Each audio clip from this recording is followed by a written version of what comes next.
Okay, hi everyone. This video is not going to be like my normal videos, because I've decided to do it on Hodgkins lymphoma, which is a form of cancer. It's a lymphatic cancer, I suppose. It normally lives in your lymph nodes.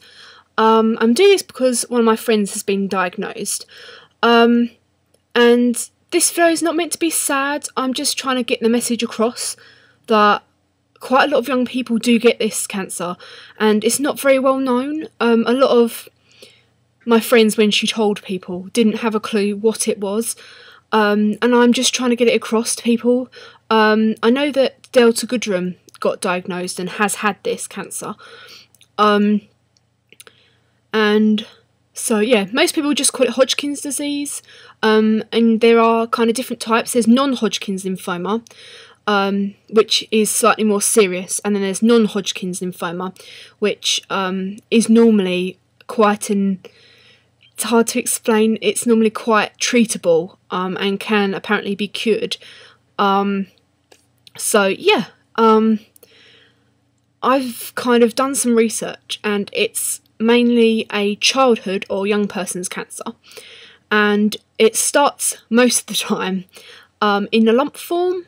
And with my friend, it came up like on her collarbone. It was just like a lump.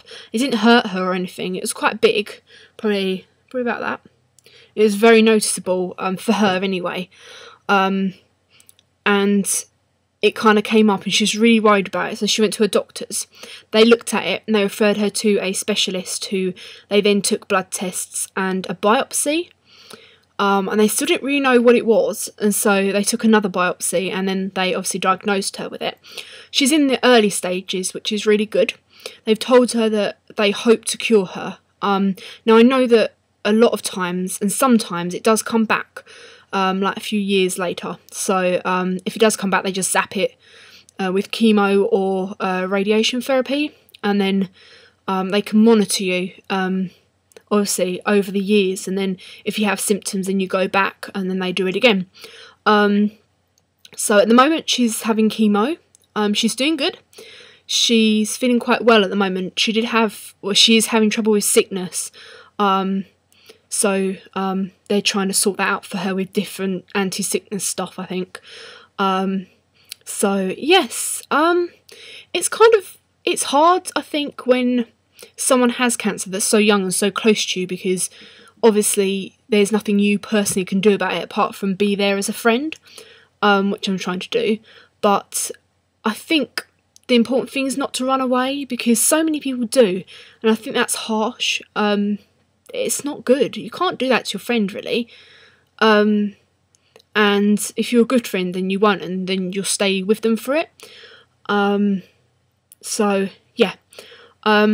You're probably thinking, like, why am I doing this video? But it's to get it across to people, because, like, so many people haven't heard of this before. But symptoms, anyway, started as a lump, as I said before.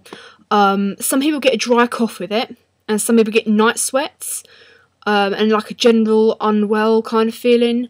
So, yeah, if you can also look up the symptoms as well, which would be good. I'll put some links down there that have really helped me. The Macmillan Trust, they really have been a really good source of information for me. There are also support groups that you can go and look up and talk to people that are either undergoing cancer treatment or like are friends of people that have got it. So she's got a pick, and what one of those things is that it goes in your arm. They follow it through like a vein, and then not into your heart, but into an artery around your heart, because the chemo can damage your arteries, so it goes into your chest. So obviously your arteries and your veins are a lot bigger in that area, so they can cope with it and it won't damage them so much. I know some people have, and the pick also is where they can take blood and they can give you chemo. They don't have to keep stabbing you with a needle all the time, which is obviously, you know, you don't really want to keep going to have needles. Some people also have a stent, I think it's called. Maybe I'm wrong, I can't remember. If I'm wrong, I'll put the information down what it is. But they put it in your chest, and then they do the same there. They just inject you or take blood and stuff from it. So yeah, it just makes life easier for you. But one thing that I've realised about like through this whole thing, and it's also why I wasn't on YouTube for a little bit. I spoke about it over Twitter and my blogger account, but was for the fact that like when you hear that someone's got that, you don't really know what to think. It's kind of a shock. I wasn't so shocked because I had a horrible feeling that's what it could be. But I've kind of realised that like having cancer or someone near you has cancer, it makes you rethink your life and like reschedule things, or maybe put things to the side that aren't really that important. And like I've realised that it's all about life and living, and like don't forget to live, you know? Like if you're not happy, change it. Don't just sit there and be unhappy. So I wasn't really unhappy to begin with, but I've just kind of sorted my priorities out. So yeah, I think that so far, because she's obviously only like a little way into her treatment. Oh, she has to have 6 months of treatment, which works out 6 sessions, I think she said. Every session is counted as a half or something. I'm not too sure, but yeah. So they count it as 6 sessions, whereas she's actually going for 12. If that makes any sense. But she may have to have more if they can't shrink them. So it's all kind of a waiting game. But yeah, I actually like realise it's just about living and life, and so yeah, I hope this has been like informational. I've tried to kind of give you some information that I know. I know they treat it depending on the size of your like growths or lumps, cancerous tumours or whatever they are, and your lymph nodes and stuff like that. Like it depends on the size of them and what stage you're at as to what treatment they give you. They've decided not to give her radiation as of yet. She's just having chemo. I know there's different kinds of chemo. The one she's having has made her quite like just really sick. Apart from that, she hasn't really had any other signs apart from feeling really tired.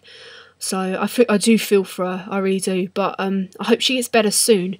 Well, we're both hoping that by summer she should be like free of it, so that we can go and do some fun stuff. But if not, then we'll still go do some fun stuff.